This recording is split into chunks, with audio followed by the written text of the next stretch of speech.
To improve is to change, and to be perfect is to change often. Good morning, everyone, and welcome to the track session on building a hyper-connected government.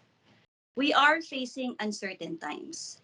There have been projections that by February this year, the pandemic will be over. But that doesn't seem likely here in the Philippines. We've seen a massive spike in cases, mutations, and new variants have emerged, not to mention the limited supply of vaccines. We need to adapt to these challenges to be able to cope with these uncertainties. Every time we come up against the possibility of enforcing restrictions, our people are concerned for their livelihood. And why not? If they don't report to work, they don't get paid. If they don't get paid, they can't provide for their families. But if we don't carry out stringent measures, everyone suffers, especially the frontliners. What did we do? Businesses shifted to a remote workplace and schools provided blended learning. That is, working and studying in the comfort of our own homes.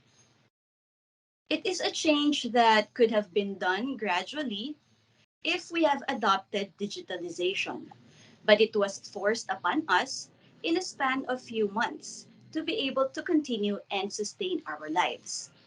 Everyone scrambled to cope with the sudden change, and not everyone was able to do it right. Since it is not a part of their budget, some opted for the low quality products just to get by. But what are the consequences of doing that? The biggest threat is to the security of data. There had been numerous breaches and leaks brought about by the subpar products.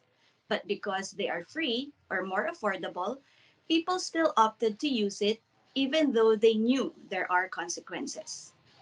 So we got compromised data, we had unreliable applications, and our money got wasted and will continue to do so until we change. So, what should we do? We plan ahead, and this time we plan it right. In last year's Microsoft Ignite, Microsoft CEO Satya Nadella had mentioned that one of the top technological trends is hyperconnectivity, where data and intelligence flow freely. It means being connected, person to machine, and machine to machine. As of October 2021, almost 91% of internet users use their mobile devices to go online. Almost 58% of the population has already purchased a product or service online, and with a total of 10.45 billion cellular connections. This means connectivity is already a part of our daily lives, and we need to take advantage of it to make better decisions.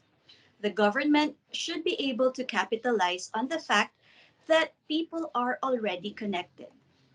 Some of the most popular ways to connect include mobile network, Bluetooth, Wi Fi, and RFID. For us to take advantage of this, we need to build a smart office. Cities and offices that connect to each other regardless of their locations and structures. Imagine you are a national government unit and you have regional offices all over the country, or you are an LGU with a municipal hall and barangay halls all over your municipality. If your offices are not connected, then how do you get information flowing both ways? By building a smart office, you get information real time, and the data you collect are presented in a way that will help you in decision making and improve the lives of your people. Smart offices, similar to smart cities, is a framework that uses technology and data to improve the working condition and help your employees work more productively and efficiently. One of the benefits of having a smart office is being able to complete your work whenever and wherever you are, because all of the data that you need is available at your fingertips, thus saving time, money, and energy. The devices we are talking about here come in the form of sensors, street lights, cameras, smart devices, and your data center. Applications, on the other hand, are the platforms that receive the data from various devices and optimizes internal operations. In this regard, we wish to introduce Rodentis G series, a powerful platform for an integrated digital government. We have grips, gears, and grids. GRIPS is an ERP system that manages the functional aspects of the government. GEARS is an emergency management and coordination system, and GRIDS is a cybersecurity and monitoring system. Let's discuss each briefly. GRIPS stand for Government Resource Integrated Planning System. It is a fully customizable, comprehensive, and scalable resource planning system developed and integrated specifically with the setting of the Philippine government process in mind. GRIPS runs on Microsoft Dynamics 365 Finance and Supply Chain Management. The modules are budget, procurement, inventory, fixed assets, project monitoring, accounting, HRIS, and payroll. It can be deployed on premise, hybrid, or full cloud. The budget module adheres to the rules, regulations, and guidelines mandated by the Department of Budget and Management. Its submodules are budget proposal and budget reporting. The procurement module's function is to maintain a clear and unambiguous picture of the organization's procurement activities on a real time basis. It adheres to Republic Act 9184, governed by the Government Procurement Policy Board or GPPB. Its submodules are procurement planning, which includes the PPMP and APP, purchase requisition, mode of procurement, and contract management. The inventory module enables the right replenishment and purchase decisions and improve overall inventory management performance. It adheres to Circular Number 2015-007 of the Commission on Audit. It includes recording of deliveries, issuance of supplies, report on physical count of inventories, and property disposal. The fixed assets module is similar to the inventory module. It also adheres to Circular Number 2015-007 of the Commission on Audit. It includes recording of deliveries, issuance of assets, return of PPE, report on physical count of PPE, retirement of unserviceable property, and property disposal. The project monitoring module is under the procurement module for some agencies, but some have opted for a separate module for procurement monitoring report. The accounting and finance module adheres to the regulations of COA for the report requirements. Under accounting and reporting are general journal and ledgers, receivables and payables, tax, and financial statements. Under cash management are cash disbursement operations, cash receipt operations, and cash monitoring. HRIS is a standalone module we call HEMP, or Human Empowerment. It is a people resource management system. It adheres to RA 6713 of the Philippine Constitution and the Civil Service Commission guidelines.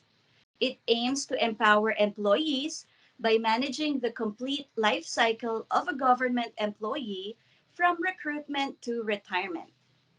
Its features include organizational management, staffing management, learning and development, performance management, rewards and recognition, career management, employee wellness management, employee relations management, records management, employee self service, and electronic health record. The payroll module automatically computes the payout of government employees and is able to provide salaries and wages on time while reducing data entry errors to minimize mistakes in the computation. It includes employee master file, compensation and benefits, DTR processing, and payroll processing. Now let's talk about GEARS. It stands for Government Emergency Assistance and Response System. It is a knowledge process outsourcing solution that serves as an emergency response for delivering professional services through a 24 by 7 contact management and planned reactive work order management through multiple modes of communication. The third in the G series is GRIDS. It stands for Government Reconnaissance and Intelligent Defense System. It is a complete information security solution comprising of a managed security operations center, infrastructure protection, intelligence and analytics, and security control management. Your organization can benefit from using the most advanced SIEM technology without the cost and complexity of owning and administering an SIEM system. Redenta's value propositions are with consolidated security options for vulnerability management, threat feed, forensic analysis, malware analysis, and so on, you can make better security decisions with intelligence driven analytics. Our scalable log management system streamlines and optimizes the collation of logs across devices and locations. It establishes a compliance baseline, enabling you to make informed decisions regarding your compliance efforts to successfully implement industry standards such as the Sarbanes-Oxley Act or the payment card industry compliance. Our commitment to the highest quality standards, customer centric service delivery, and SLA governed deliverables ensure complete transparency and quality. The Radenta G series we just presented is the beginning of a digital society that will support your journey towards a smart office. Grips for your operations, gears for your support and response team, and grids for the security of your data. Whether you manage 5, 10, or 20 offices or more, you can now connect to each other and maximize the network of your unit. The G series is the core solution that will enable you to strengthen your office prior to bringing in a much larger infraline smart city technology. With Infraline, the government can then improve the quality of life for the Filipino people, leading the way to safer cities, more engaged residents, better transportation services, efficient public utilities, and a reduced carbon footprint. For more information on our smart city solutions, you may visit us at www.radenta.com or at any of our social media sites. The pandemic has already given us the chance to move forward. Let us not lose momentum now and embrace the future of digital governance. Thank you for joining us Keep safe, be well, and have a blessed year ahead.